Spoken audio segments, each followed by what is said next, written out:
MLA camp కార్యాలయంపై BJP గుండాల దాడిని తీవ్రంగా ఖండించిన బీఆర్ఎస్.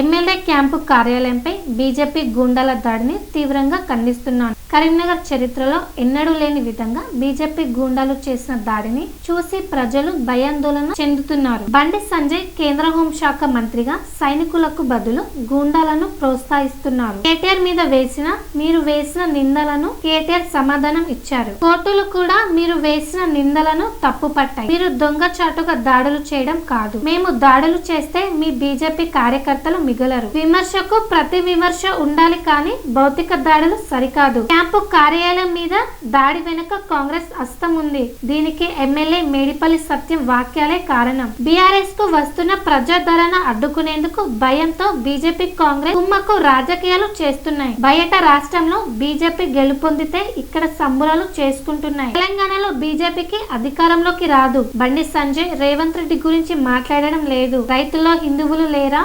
బండి సంజయ్ రైతు సమస్యల గురించి ఎందుకు మాట్లాడడం లేదు? రాజకీయం కోసమే బీజేపీ హిందుత్వాన్ని వాడుకుంటుంది. రాష్ట్ర బీజేపీ రేవంత్ మోదీకి సరెండర్ అయ్యారు. బీజేపీ రాష్ట్రంలో ఎలా అధికారంలోకి వస్తుంది? బండి సంజయ్ రాష్ట్రంలో ఫ్యాక్షన్ కల్చర్ తెస్తున్నాడు. బీఆర్ఎస్ ప్రశ్నిస్తే సమాధానం చెప్పలేక బండి సంజయ్ ఫ్రస్ట్రేషన్ తో భౌతిక దాడులు చేపిస్తున్నాడు. స్మార్ట్ అండ్ సేఫ్ సిటీ నగరం దేశంలో 11వ స్థానంలో ఉంది. మాఫియా గుండాగిరితో కరీంనగర్ ను భ్రష్టు పట్టిస్తున్నారు. బీజేపీ దాడులకు బీఆర్ఎస్ భయపడదు. దాడులకు ప్రతి దాడులు తప్పవు. బీజేపీ దాడికి నిరసనగా రేపు నగర్ బంద్ నిర్వహిస్తున్నాం. అన్ని వర్గాల ప్రజలు తమ బంద్ కు స్వచ్ఛందంగా మద్దతు ఇస్తున్నారు. నమస్కారాలు. వెరీ వెరీ గుడ్ మార్నింగ్ మీ అందరికీ. నాతో పాటు ఈ ప్రెస్ మీట్లో పాల్గొన్న మా నగర అధ్యక్షులు గౌరవనీయులు మిత్రులు హరిశంకర్ గారికి, ఇద్దరు మాజీ లైబ్రరీ చైర్పర్సన్స్ పొన్నం అనిల్ గౌడ్ గారు, అదేవిధంగా ఈను రాజేంద్ర రెడ్డి గారు, అదేవిధంగా చీట్ రాజేంద్ర గారు, మా సుధా కవితరు, మా టౌన్ మైనార్టీ అధ్యక్షులు షౌకత్ గారు, జమీల్ గారు, అదేవిధంగా షౌకత్ గారు, పవన్ గారు, తిరుపతి నాయకు వసంత్, ఇంకా అందరూ మా మాజీ చైర్మన్ రాజు, కార్పొరేటర్స్ ఎవరైతే ఉన్నారో, మా ఎన్నుకున్న మా యొక్క యువ సైనికులు, మా పార్టీకి సంబంధించిన వారు అందరికీ పేరు పేరున నమస్కారాలు. నిన్న కరీంనగర్ నడి ఒడ్డున ఉన్నటువంటి మాజీ మంత్రివర్యులు కరీంనగర్ శాసనసభ్యులు గారి యొక్క క్యాంపు కార్యాలయం మీద భారతీయ జనతా పార్టీ గుండాలు దాడిని మేము తీవ్రంగా ఖండిస్తున్నాము. ఈరోజు కరీంనగర్ ప్రజలందరూ కూడా ఆ దాడిని చూసినాక భయభ్రాంతులు అయిపోయారు. అసలు కరీంనగర్లో గత చరిత్రలో ఎన్నడూ కూడా అధికార కేంద్రాలపైన దాడి ఎన్నడూ జరగలేదు. ఇది మొదటిసారి. 4 సంవత్సరాలు ఎమ్మెల్యేగా, 1 టర్మ్ మంత్రిగా, అంతకుముందు 2 సార్లు కార్పొరేటర్గా చేసిన గంగుల కమలాకర్ గారు వారు అధికార కేంద్రము క్యాంప్ కార్యాలయంలో కరీంనగర్ జిల్లాకు సంబంధించిన ఎన్నో ప్రశ్నలు, ఎన్నో సమస్యలకు పరిష్కారంగా నిలిచినటువంటి ఒక కేంద్రం మీద ఇవాళ బీజేపీ గుండాలు బండి సంజయ్ గారి ఆధ్వర్యంలో దాడి చేయడం అంటే ఇంతకంటే ఘోరం ఏమైనా ఉందా అని చెప్పి మేము ప్రశ్నిస్తున్నాము. నేను బండి సంజయ్ గారిని ఒకటే సూటి ప్రశ్నిస్తున్నా. మీరు మాత్రం ఏదంటే అది మాట్లాడచ్చు, ఇష్టం వచ్చిన ఆరోపణలు మీరు చేయొచ్చు, కానీ మేము ఆరోపణలు చేస్తే మాత్రం మీరు బలదగించి మా మీద అటాక్ చేస్తారని నడుతున్నాడు. మీ చరిత్ర ఏంటిది?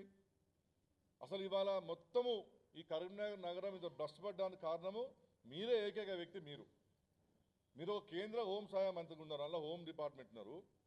మీ నియోజకవర్గ కేంద్రంలోనే మీకు లా అండ్ ఆర్డర్ మెయింటైన్ చేసే సత్తా లేదు. మీరు ఇక్కడ గుండాలను తయారు చేసి భయభ్రాంతులు చేస్తున్నారు.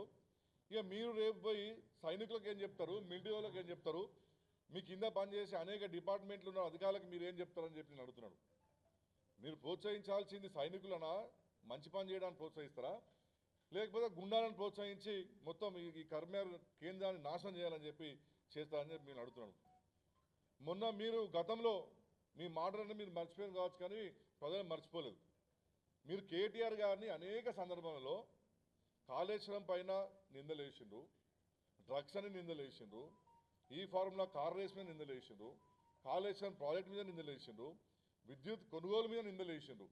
మీరు వేసిన ప్రతి నిందకు కేటీఆర్ గారు ధైర్యం అంటే ధైర్యంగా జవాబు చెప్పడం జరిగినది. అది ఆ రికార్డు మీద ఉన్నది. అన్నీ మీరు చెప్పిన అభియోగాలన్నీ కోర్టులో మొత్తము తెల్లాతెట్టు అయిపోయినాయి. కోర్టులలో అన్ని కాళేశ్వరం మీద డిస్మిస్ అయిపోయిన పిటిషన్లు, ఈ కార్ రేస్ మీద డిస్మిస్ అయినాయి, విద్యుత్ కొనుగోలు మీద డిస్మిస్ అయిపోయినాయి. ఏది కూడా చట్ట ప్రకారం నిలవలేదు. మీ భారతీయ జనతా పార్టీకి మీ ఢిల్లీ నేను సాంప్రదాయం ఏంటంటే నిందలు వేసుకుంటూ పోతూనే ఉండాలి. గతంలో మాజీ ప్రధానమంత్రి పివి నరసింహరావు మీద కూడా మీ భారతీయ జనతా పార్టీ నాయకులు అనేకమైన ఇటువంటి దొంగ కేసులు పెట్టిరు. ఆయన కూడా మౌనంగా ఉండి మొత్తం కేసులన్నీ కూడా తీయించుకున్నట్టు ఉన్నారు. ఇవాళ మీరు చేసేది అదే, మీ ఢిల్లీ ఇచ్చిన ట్రైనింగే కేసీఆర్ గారిని కేటీఆర్ గారిని బదనాం చేయాలి. కానీ ఈ దేశంలో ఇంకా న్యాయం బతుకుంది కాబట్టి అన్ని కేసులు పోయినాయి. అంటే మీరు అంటేనేమో ఒకటి, మేమంటే ఒకట. మీకు కేటీఆర్ గారు అన్న మాట ఏంది, నీ మీద అభియోగాలు ఉన్నాయి అంటే జవాబు చెప్పాలి దానికి. నువ్వు అటని చెప్పి వచ్చి మా మీద అటాక్ చేస్తావా? అంటే మేము పిరికిపందలం టీఆర్ఎస్ పార్టీ కార్యకర్తలు. మీకు అంతా కూడా వెనకట అంతా మొఘల్ ఎంపైర్లు చరిత్ర చెప్తావు కదా, దొంగచాటం దెబ్బ కాదు, దమ్ముంటే చెప్పి అటాక్ చేసి చూపిస్తాం మా తడాకేంద టీఆర్ఎస్ పార్టీ కార్యకర్త తడాకేందని.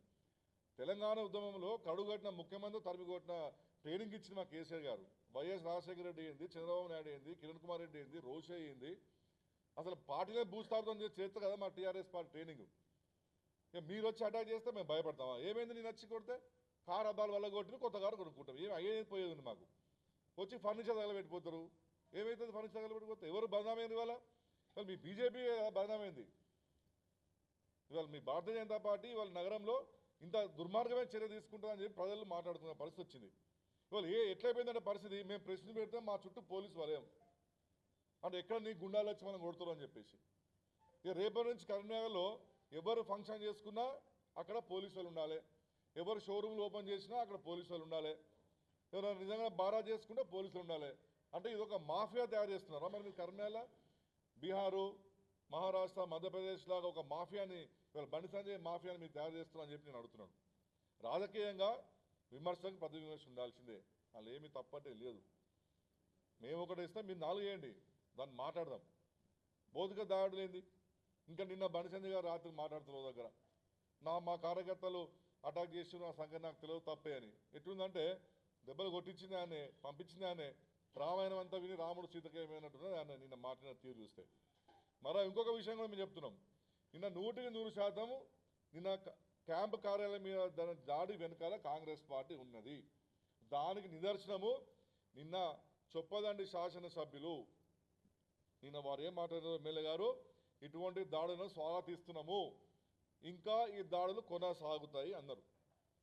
ఇవాళ నిజమే కాంగ్రెస్ కూడా అటాక్ చేసిందంటే ఆయన మాట్లాడే అర్థం ఉంటుంది. ఒక భారతీయ జనతా పార్టీ గుండాలు ఇవాళ మా క్యాంప్ మీద దాడి చేస్తే ఇవాళ ఒక ఎమ్మెల్యే, కాంగ్రెస్ పార్టీ ఎమ్మెల్యే దీన్ని స్వాగతిస్తున్నాము, మాజీ జిల్లా అధ్యక్షుడు, ప్రస్తుత జిల్లా అధ్యక్షుడు, ఒక ఎమ్మెల్యే అనొచ్చా అట్లా మాట? అంటే అర్థం ఏంటిది?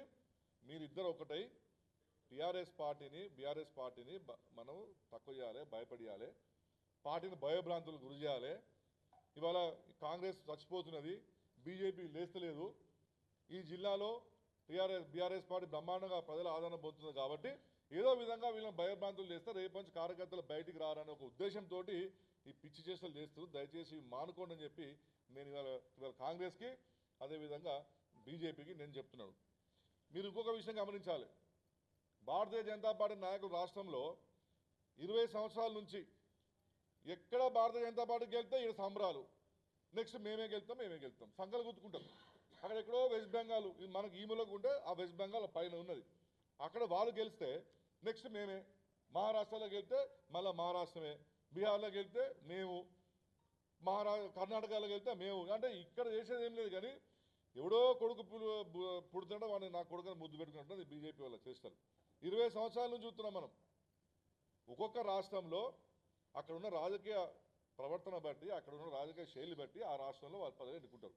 ఇవాళ ఏ మొహం పెట్టి, ఎవరి మొహం చూసి ఇక్కడ ప్రజలు బీజేపీ ఓటేయాలని నేను అడుగుతున్నాను.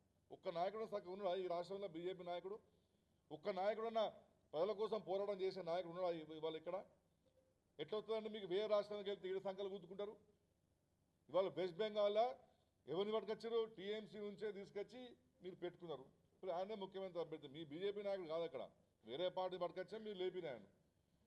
వాళ్ళు 20 సంవత్సరాలు 30 సంవత్సరాలు త్యాగాలు చేసుకున్నారు, అధికార పార్టీ మీద పోరాటం చేసుకుంటా ప్రజలకు మద్దతు కూడగట్టుకున్నారు. ఇక్కడ మీరేం చేస్తున్నారు? ఇక మీరు ప్రతిపక్ష నాయకులు మా మీద కదా మీరు చేసే ప్రతాపం అంతా. ఒక్కరోజున బండి సంజయ్ గారు రేవంత్ రెడ్డి గారిని గట్టిగా తిట్టిన సందర్భాలు ఉన్నాయా? ఒక్కరోజున ఇక్కడ ప్రజా పోరాటం చేస్తున్నా? ఒక్కొక్కరు పదాల పక్షం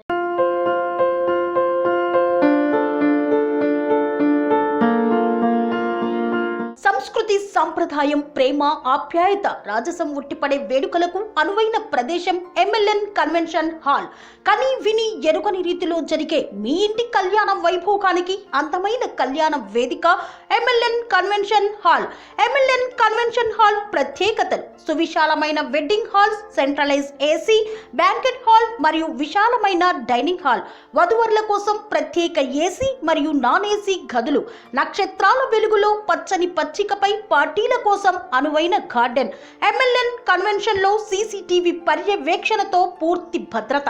2000 వాహనాలు పార్కు చేసేందుకు సువిశాల పార్కింగ్ సౌకర్యం. మీ ఇంట జరిగే అన్ని శుభకార్యాలకు, పెళ్లి, reception, engagement, birthdays, get together, corporate events, ఏ ఇతర శుభకార్యాలకైనా అందమైన వేదిక ఎంఎల్ఎన్ కన్వెన్షన్ హాల్. బుకింగ్ కోసం సంప్రదించండి 7550438888 మరియు 7550428888. మా అడ్రస్ చీర్యాల లక్ష్మీ నరసింహస్వామి దేవాలయం ప్రక్కన, near outer ring road, Keesara junction, Cheeryal గ్రామం, మేడ్చల్ జిల్లా.